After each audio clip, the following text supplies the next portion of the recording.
conmemoración de este día de lucha contra la violencia contra la mujer, todavía... Las 3 compañeras activistas políticas que así es, fueron en contra de este dictador Trujillo, ¿sí? Así es.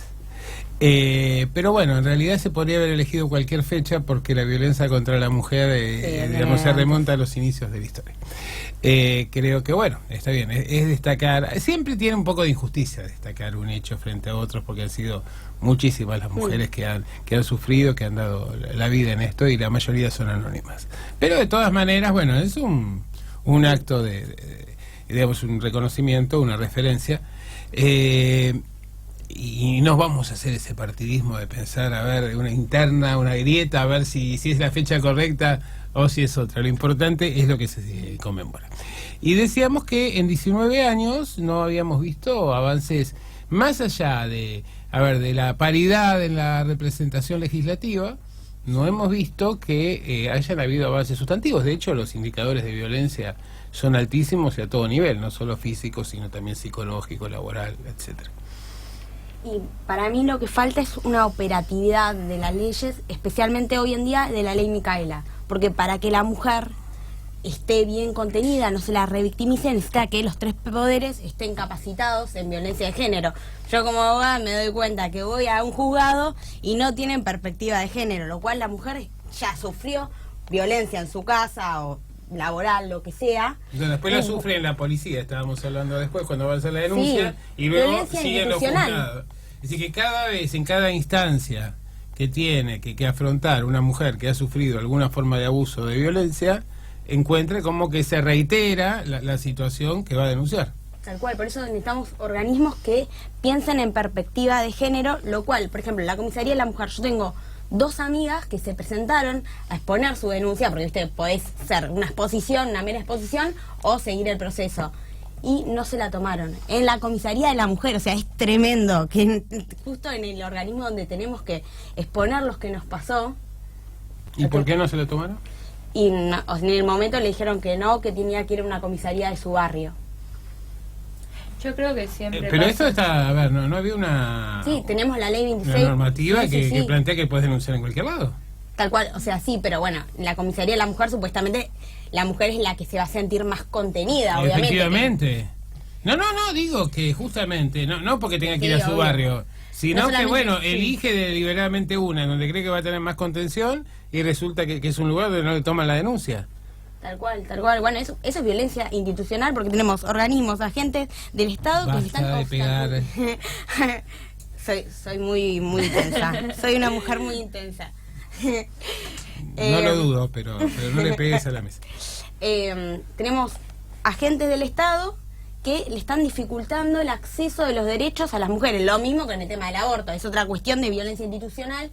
¿Por qué? Porque le están jugando con la soberanía de nuestros cuerpos.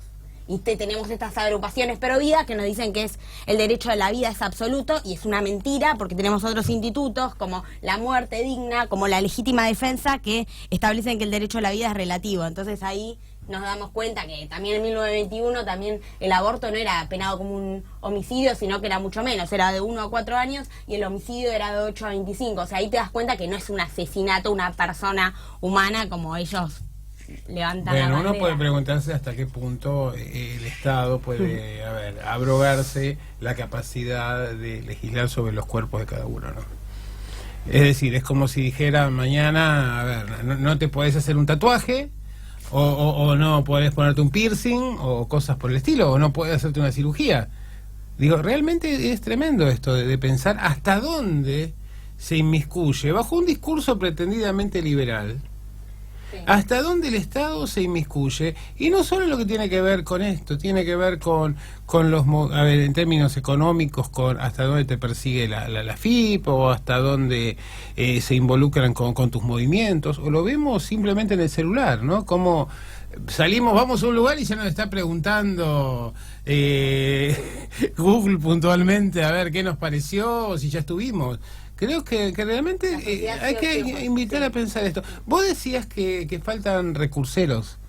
Sí, faltan recurseros. Muchas veces en alguna parte, algunos barrios, hay situaciones de violencia que empieza con una situación de violencia económica que no pueden salir porque el hombre es el que maneja la plata muchas veces y que no saben a dónde recurrir y que se pueden ir a la casa de amigos, primos, qué sé yo, pero finalmente siempre terminan volviendo porque no tienen la economía para poder sustentarse solas, incluso peor si tienen hijos.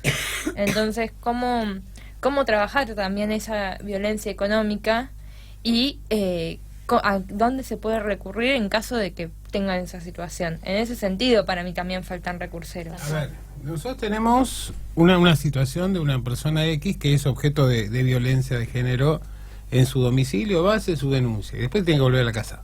¿Sí? No existen viviendas o lugares donde se pueda refugiar ni nada por el estilo. No, eso lo he estado Es viendo. como, qué sé yo, cuando a uno le presentan a ver, cuando hace estos recursos de no aproximación y aparecen igual y te matan porque esa persona no tiene ni una tobillera, ni tiene ningún tipo de control, ni demás. Es decir, simplemente se ha legislado hasta ahora para quedar bien con la conciencia del legislador. Lo que sí hay es que, por ejemplo, si sufrió violencia y el agresor es, por ejemplo, su pareja, se puede quedar en la vivienda aunque no sea la casa de ella. Eso es lo que establece la ley de violencia familiar, entre las medidas. Que bueno, eso es algo bueno, pero necesitaríamos subsidios para la mujer que sufre violencia. Esto dispone la ley. ¿En la práctica esto se ejecuta? Sí, entra dentro de las medidas de prevención precautorias. No, bueno, también la comisaría de la mujer tendría que haber tomado las denuncias que no toma, o también tendría que haber contenido en la comisaría que no contiene. Por eso te pregunto, ¿esto se cumple? Y sí, o sea, si vos tenés un abogado y pero estás ahí está el asesorado, punto, es sí, decir, pero si no eso lo puede ya cumplir. A ver, es lo mismo que cuando digamos, sí, aborto, se puede hacer un aborto, una mujer que puede pagar una clínica y hacerlo en condiciones, digamos, que sabe que no le va a pasar nada, pero si no, arreglate como puedas. Bueno, ¿no? También está bueno poder pensar dentro de lo que es el feminismo, que haya una red de trabajadoras sociales, que haya una red de psicólogas, que haya una red de abogadas que realmente puedan llevar esos casos adelante y que realmente puedan se puedan cumplir esos espacios de contención. Creo que es una lucha que tenemos que estar todas unidas, todo el feminismo tiene que estar unido para que realmente tengamos esas líneas de contención y de recurseros entre todas. Vos que hace tanto tiempo que venís luchando sobre... En algunos casos los recurseros estaban antes, no sé yo, porque yo hace tanto que dejé un poco de militar y volví ahora un poco ahí, entonces, pero en una época había muchos recurseros, había esto que dice Connie de un equipo de trabajo interdisciplinario, había todo eso.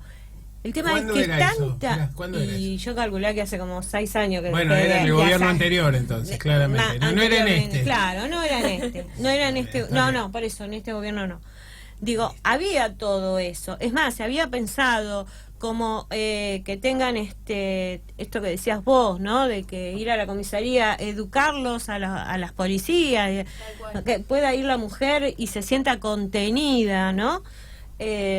Digo, porque va devastada, por ahí va sola, ¿viste? Y te tratan mal. Yo me acuerdo, siempre soy de contar anécdotas, ¿no? A mí me pasó hace mucho tiempo acompañar a una persona a una comisaría por un pleito entre vecinas, ¿viste? Y llegar a la comisaría y que te diga, ellas son dos, nosotros somos dos. Obviamente que mi cara se notó. Hice un llamado a cualquiera y dije, me pasás, en ese momento estaba Carlotto en Derechos Humanos, creo. Le digo, ¿me conseguís por favor el teléfono? Cambió todo. Señora, pase por acá, espéreme, ya la atiendo. Digo, ¿por qué tenemos que llegar a eso? ¿Por qué tengo que nombrar a alguien conocido para ser atendidas como corresponde? ¿Entendés? Sí, claro. Eso también, porque yo digo, yo tenía las herramientas, pero hay una mujer de un barrio que no las tiene. Entonces, ¿cómo hace esa mujer? Y después va a una charla de violencia, llega a su casa. También me pasó una vez que me dijo, vos, Marisa, por culpa tuya, pero es ella la que me pega, ¿viste? que yo sabía que había algo y empecé a hablar sobre violencia, sobre esto, sobre el otro, y claro, se fue empoderada y le habrá dicho, vos a mí no me hablas más así, no sé qué, la culpa era mía. Obvio, porque yo le había inculcado ideas a ella donde podía... ¿Quién te dijo eso? El marido de la mujer. En un momento en la calle me gritaba, le digo, vení, decímelo enfrente, de acá, decímelo acá en la cara. No, me dijo a 2 cuadras, ¿viste? Me gritaba en el barrio. Claro. Claro, porque pasa eso, ¿viste? Cuando vos le vas dando herramientas a la compañera, se va empoderando de todo eso y va pensando y va haciendo. Pero lo que yo veo es que cada vez son más las mujeres que nos van matando, que nos van asesinando, que nos van violando. Y digo, y decís, ¿cómo puede ser que esté pasando esto? Porque somos mujeres, educamos mujeres libres y empoderadas, pero también tenemos que educar a varones que sepan respetarnos. En mi caso, por suerte lo logré, gracias a Dios. Digo, tener 3 varones y una mujer y ver que ellos realmente defienden a la mujer, el feminismo, y están ahí y luchan y no sé qué. Está bueno eso. Pero digo, ¿qué pasa? Porque obviamente cuando es una pareja tenés el varón que es súper machista, desde el vamos. Entonces vos le decís al varón, respetar a la mujer, tenés que respetar a tu novia, tenés que respetar a tu amiga, y él, viste, palo y a la bolsa, dirían. Sí. ¿Viste? ¿Y cómo haces con todo eso? Digo, ¿esto vos lo ves en todos los ámbitos sociales o lo ves concretamente en el ámbito que yo me muevo? Por suerte no lo veo, porque imagínate, somos militantes y entonces estamos más o menos en el mismo. Pero si vas a un barrio, yo hace rato que no voy a un barrio, no camino un barrio, pero eso se ve en un barrio. Se ve en un barrio. Me parece que se ve una cosa, ¿no? Es que lo poco que podíamos haber avanzado, es como que se dio vuelta, ¿no? Y lo vemos no solo en esto de la violencia, lo vemos, por ejemplo, en lo que tiene que ver con la ESI, en lo que tiene que ver con la distribución que ya no existe prácticamente de profilácticos, en lo que tiene que ver con la capacitación en términos de sexualidad, ¿no? Esto como que se ha vuelto una sociedad casi paleolítica. Bueno, vos hablás de esto de los preservativos. Yo recuerdo muy bien, por ejemplo, con Amar, ellas tenían un buen trabajo con todo esto, habían hecho hasta una clínica, como un consultorio para todas las compañeras que estaban en la calle y ellas iban y a todas las compañeras le pasaban el preservativo, hacían todo, las mandaban al psicólogo, le hacían las revisaban todo. Ahora no está más eso. No está. También, si uno va a ver una salita en un barrio, muchas veces lo que pasa es que tenés una ginecóloga 1 vez por semana, 3 horas por semana. Un médico clínico 2 horas por semana. Un pediatra 2 horas por semana. Y es imposible. O sea, la mayoría de la gente que vive en los barrios no recurre a la salita que tiene cercana. Es decir, que no hay una conciencia dentro de quienes desempeñan gestión pública con cargos decisorios respecto de la importancia que tiene esto. Más bien es como un gesto de decir, digamos, tienen la salita. Tienen la salita, pero no hay nadie. Claro, está la salita. No hay nadie y no hay nada. Pero sí, eso es culpa de la educación que nos han implementado, que es súper patriarcal. Ya en la historia todos los hombres... piden que te corras más para allá porque dicen que se te ve el flequillo, pero no se te ve el resto. Puro flequillo. No lo sé. Es un problema para mí estructural en cuanto a la educación. ¿Más acá? Un poquito más acá. Sí, Soy media sos muy radicalizada vos. ¿Sí? Ahí estás bien, dale, seguí hablando. No, radical no soy. No, radicalizada. Te vas de un lado, te vas del otro, pero soy de Géminis, punto medio. Soy de Géminis, así que de un extremo o del otro, es así. Muy bien, bueno. Sí. Bueno, que para mí es un problema de educación, ¿sí? Nosotros no sé, primaria, secundaria, yo iba a un colegio católico que es tremendo la educación que nos dieron, o sea, lo que es todo lo que tiene que ver con educación sexual, nos daban imágenes como prácticamente dibujos animados.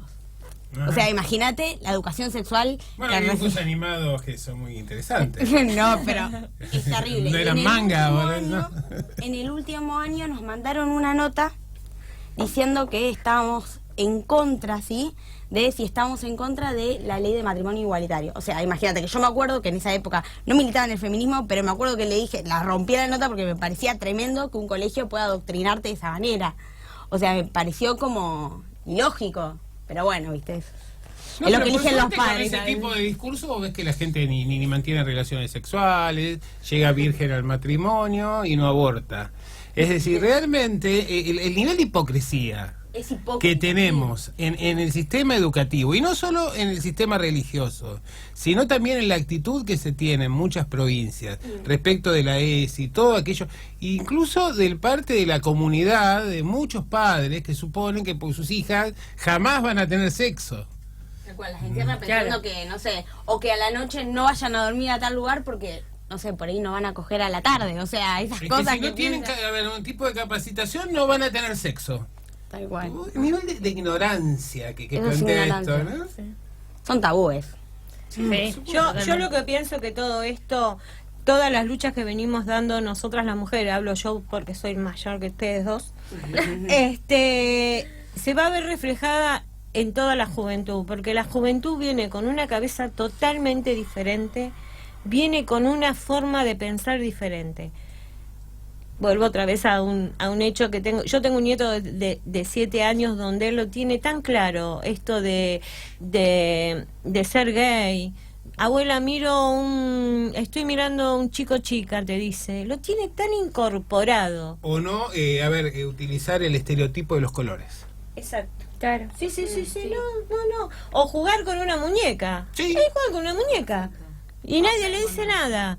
Y está bien que juegues con una muñeca. Entonces por ahí se queda como, porque siempre viste hay alguien que dice, no, ¿cómo vas a dejar jugar a tu hijo con una muñeca?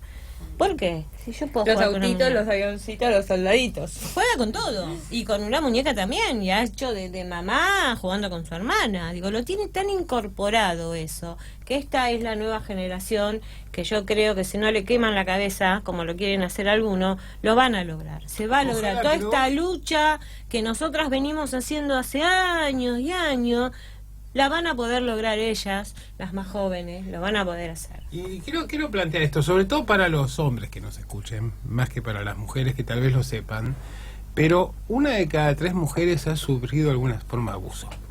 No vamos a pensar cuál de las 3 aquí, porque esa era una propaganda muy fea, pero quiero decir esto, que en realidad no es una cosa, digamos, excepcional o, viste, muy acotada, no, es un problema gravísimo. Lo que pasa es que inclusive hay mujeres que no saben, inclusive, que han sufrido un tipo de abuso o violencia. A lo largo de nuestras vidas, todas en algún momento de nuestra vida hemos sufrido un tiempo de abuso, de violencia, De y hay acoso. de acoso. Y hay mujeres que no lo saben. Hay mujeres que no... Está tan naturalizado. Claro, de acuerdo del país, nosotros, nuestra organización trabaja mucho con la gente boliviana, digamos, la colectividad de Bolivia. Y es que digo, yo sí puedo llegar a ellas porque llego de otra manera, ¿no? Pero son muy tímidas, muy calladas para adentro, y me ha tocado que no sabía una de ellas que era abusada por su propio marido. Ujú. Digo, fue O en muchos duro, casos por ¿viste? los Decir hijos no. mayores y demás, ¿no? Y me dice, eso era violación, me dijo. Una mujer mucho más grande que yo, que viste, y vos te quedás y decís como si yo lo sé, cómo no lo sé. Después entendés, ¿no? Su forma de pensar, de dónde viene, cómo ha sido su vida, y entonces ahí entendés cómo es que ellas no entienden. Digo, no solo ellas, seguramente debe haber muchas mujeres que no deben entender que son violadas, que son abusadas, que nada. Hay muchas. Le estás cosas copiando el donde- gesto de pegarle a la no, mesa yo y también dar soy un con beso. ellas. Yo soy así. empoderada. Lo estoy haciendo suavecito, pero bueno. Lo que creo es que hoy las redes sociales también permitieron que esas cosas se empiecen a visualizar y que uno empiece a ser más consciente. Facebook, Instagram, todo empezó a llenarse mucho de denuncias, muchas veces de muchas mujeres, y hubo momentos en que todas las semanas había una denuncia distinta o 3 denuncias distintas, y entonces a uno le permite repensar y ser más consciente sobre lo que uno vive, para decir, bueno, esta situación está mal, ¿por qué está mal? O sea, como que las redes sociales permitieron mucho también eso. Sí, yo creo que con esto hay que trabajar con mucho cuidado, porque en general la mayoría de los casos en los cuales efectivamente existe abuso pasa desapercibido o está naturalizado, como planteabas vos. Y en otros casos que a lo mejor toman estado público, no necesariamente son casos de abuso, como le pasó a este senador radical, que sirvió para evitar su candidatura. Y ahora tenemos el caso de Alperovich, que es un caso que en realidad hay que tomarlo, yo creo que hay que tomarlo con mucho cuidado. Yo he hablado con muchas compañeras militantes y me dicen, ojo con el caso de Alperovich. Es decir, por una cuestión de principios y de respaldar al más débil, naturalmente empezamos creyendo la denuncia. Pero también hay una serie de factores que podrían, digamos, y que están involucrados con la política tucumana. Entonces, empezamos con digamos, con reconocer el hecho, la denuncia, y luego veamos, porque a veces el hecho de que se trate de figuras públicas o políticas detrás de esto, pero ¿qué ocurre? Que basta que haya un caso, como pasó con el caso de este senador radical de La Pampa, que luego parece como que el resto de las situaciones como que pierde entidad, ¿no? Como que se intenta justificar el resto de las situaciones por una en la cual ese hecho fue una puesta en escena. Igual hay mucha violencia política. El ámbito político es un ámbito donde hay mucha violencia machista. Claro, ella cuando decía antes, bueno, vos decías antes, que los espacios políticos y demás, y yo creo que la verdad en los espacios políticos hemos tenido denuncias, incluso en agrupaciones, y no de un partido en particular, sino en general, ¿no? En agrupaciones donde existen colectivos militantes de reivindicación de los derechos de género. Esto es muy importante ver cómo no solo es una cuestión que está asociada ni a los sectores más bajos ni a los sectores más altos, sino que son comportamientos instalados. Porque siempre fue para todo el mundo, fue normal tratar a la mujer como un objeto. Uh-huh. Entonces, era normal.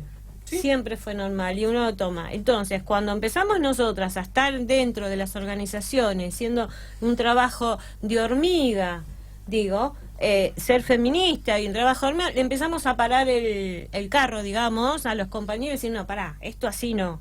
Y ellos empiezan a entender también. Y están en algunas organizaciones, nos pasa a nosotras, ¿por qué yo no puedo ir con ustedes?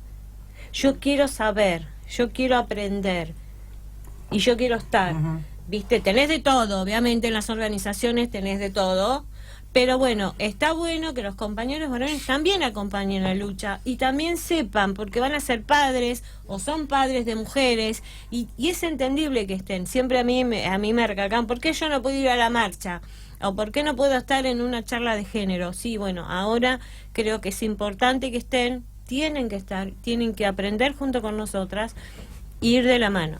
Porque es importante para ellos también, porque también los varones sufren violencia, no nos olvidemos de eso. Son menos, pero la sufren.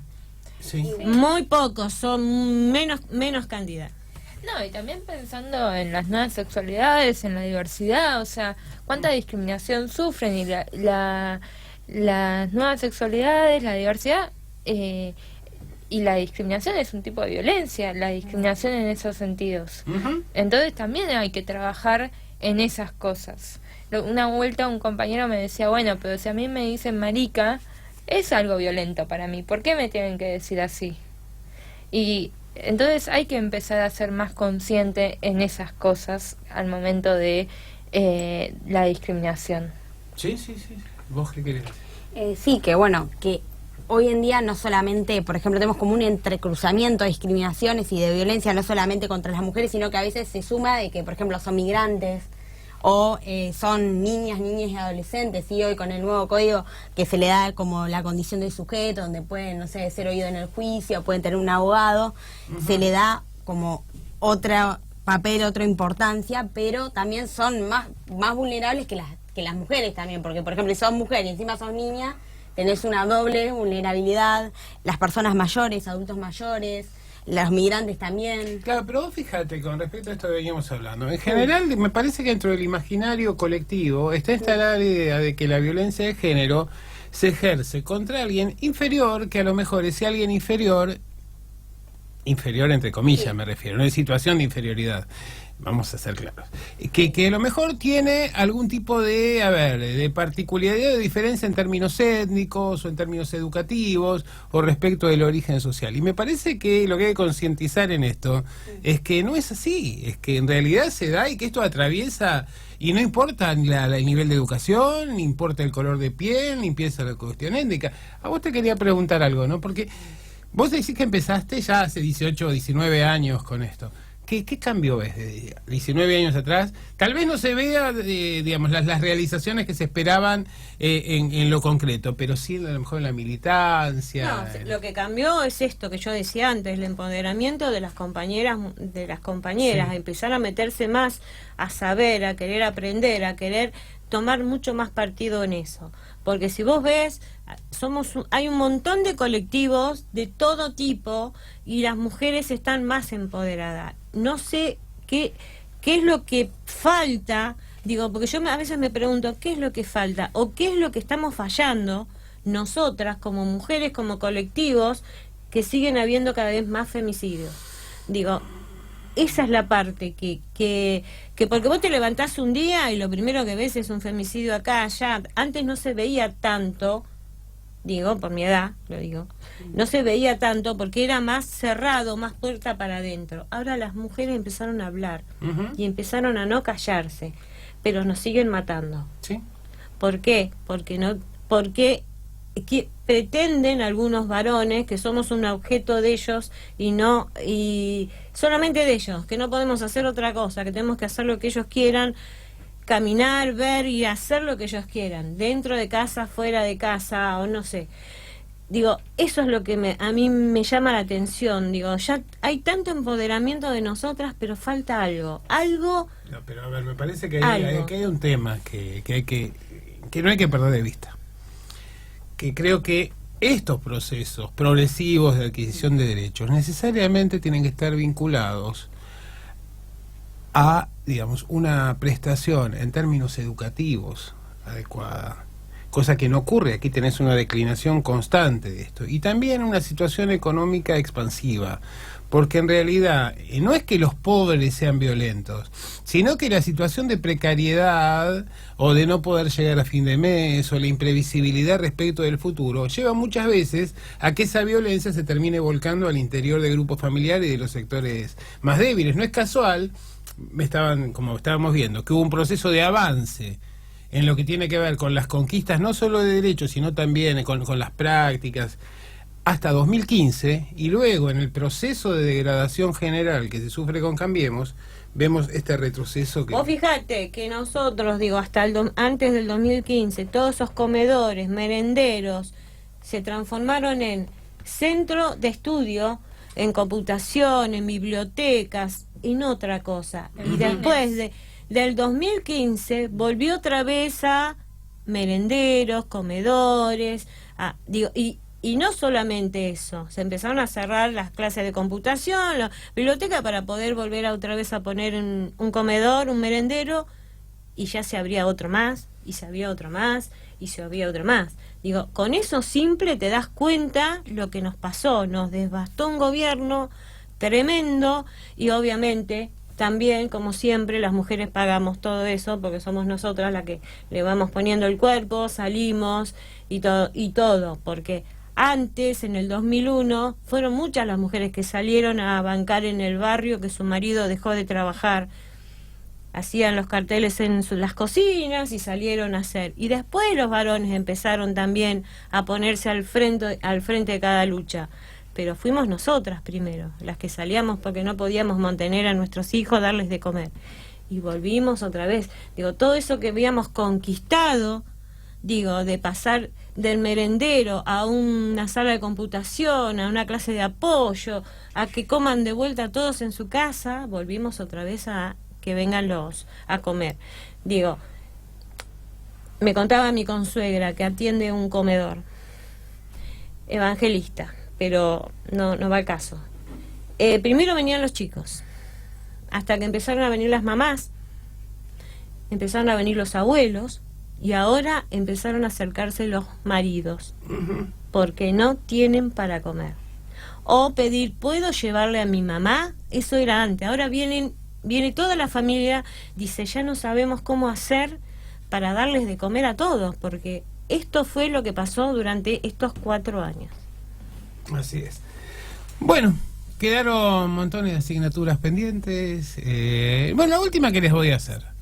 A ver, ¿qué piensan de la determinación que expresó el nuevo presidente Alberto Fernández de que su primera ley, posiblemente, su primer proyecto, sea justamente avanzar sobre la despenalización del aborto e incrementar las garantías legales?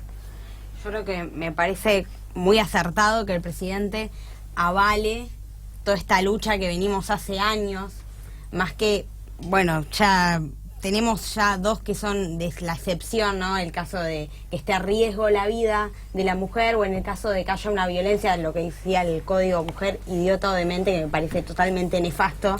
Pero bueno, así es como decía.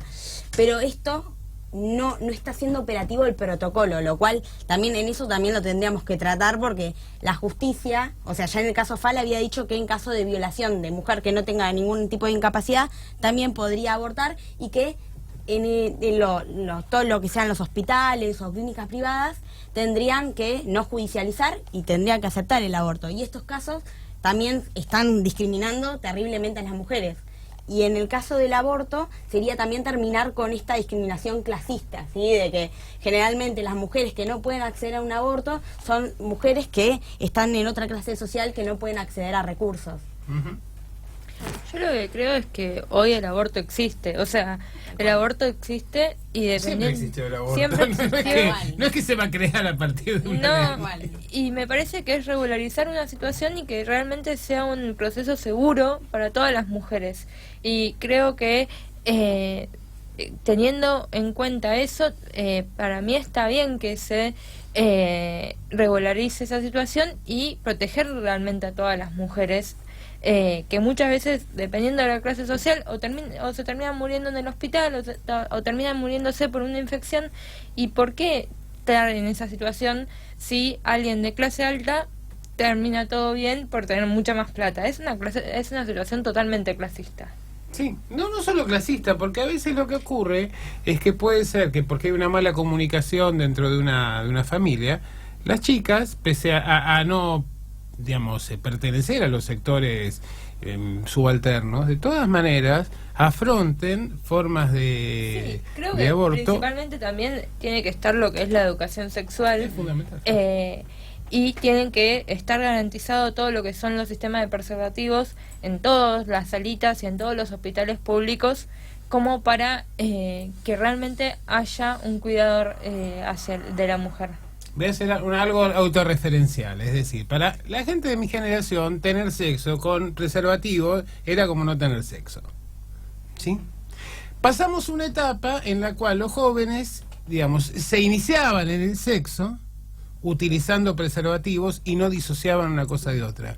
Y ahora, por las políticas de este gobierno, a lo que llevamos es volver a la situación anterior, en la cual nuevamente se genera esta situación de precariedad y de inseguridad, con las consecuencias sociales y además con otra cosa, que hay que tener en cuenta que aborto legal, gratuito, no implica ni siquiera intervención quirúrgica, es decir, simplemente esto es tema, claro, de una pastilla, es decir, un comprimido, es un hecho muy sencillo, porque viste, en general se plantea esto de la cirugía y de esto y de aquello. No, señor, esto bien tratado como política de Estado y no como una cuestión de fe ni nada por el estilo, porque en realidad nadie te obliga a abortar. Si vos querés abortar, lo haces, y si no, no. El problema es que ahora lo haces si tenés el dinero para hacerlo en condiciones de seguridad.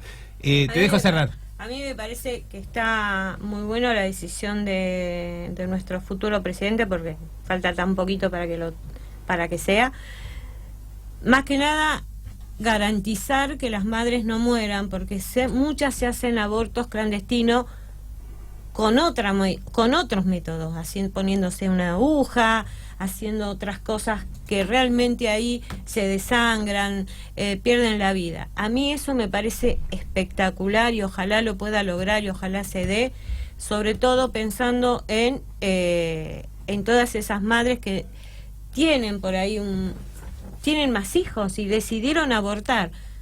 Las ricas obviamente van, se lo hacen y pasan por otro estado, ¿no? Se hicieron una intervención a penita y qué sé yo, y nada más. Pero me parece que está muy bueno. Yo celebro eso, sobre todo pensando en todas esas mujeres que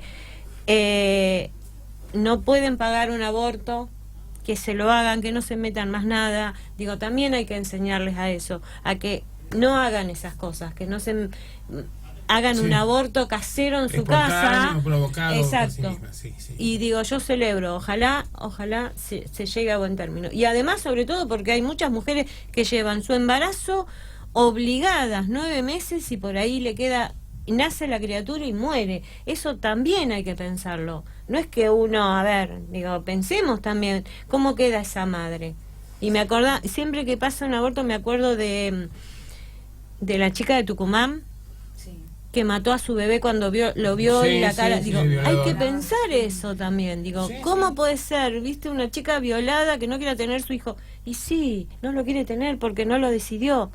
Naturalmente, Tiene que ser violencia que se reproduce. Obviamente, y tuvo que estar presa y todo. Digo, ¿por qué hay que llegar a eso si se pudo? Y bueno, sobre todo por esas niñas de 12 años que las dejan embarazadas, corriendo su vida en un cuerpo de una niña.